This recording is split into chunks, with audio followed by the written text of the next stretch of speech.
See, I followed this rule for a very long time, which I actually found was a Socratic rule. I didn't know this until really quite recently, until I wrote 12 Rules for Life. Socrates said that he had a daemon, and by which he meant an internal voice. And he said that he always listened to it. And then that was what made him different from other people, that he always listened to this voice. And the voice didn't tell him what to do. It told him what not to do.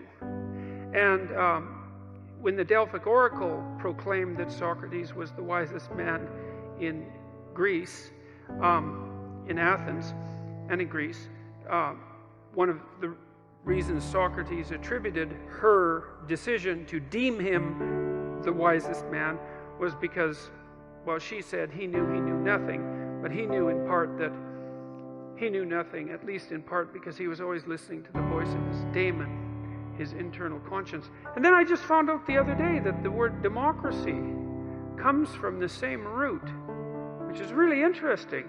Like, I had no idea that was the case, because what it suggests, it's so fascinating looking at how words are related to one another historically, because you find strange connections between ideas that you would never imagine, and sometimes they're unbelievably profound. And so the basic, what happened historically is that, well, so there was the concept of the Socratic Daemon. Now, it was the daemon that Socrates listened to when he decided that he was not going to run when the Athenians decided that they were going to put him to death. The Athenian aristocrats, right? Because they thought that he was corrupting the youth by, talking to them and telling them the truth. And I suppose that's certainly grounds for chasing someone out of your town. Anyways, they gave him plenty of notice because they didn't really want to kill him. They just wanted to get the old goat the hell out to some other city where he could cause trouble there. And his friends were, making plans to scurry him away from Athens. And he went out and consulted his daemon, and it told him not to leave. And that was a big shock to Socrates because, of course, he didn't want to die. And but yet he had decided that he was always going to follow the dictates of the daemon. And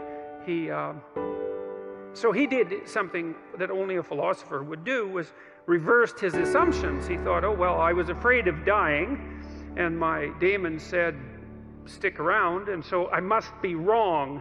It must be worse to risk not following that internal voice than to risk this form of death, which is a question you have to really wrestle with, and one his friends weren't very happy about. But in any case, he didn't run, and we have two good court-like documents attesting to that, one written by someone named Xenophon and the other by Plato.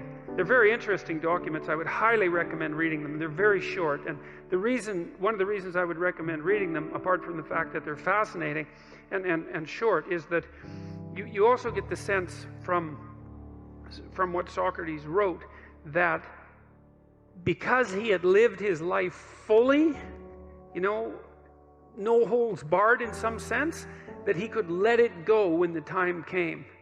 And that's an interesting thing, because, well, it's a question I think that we all wrestle with.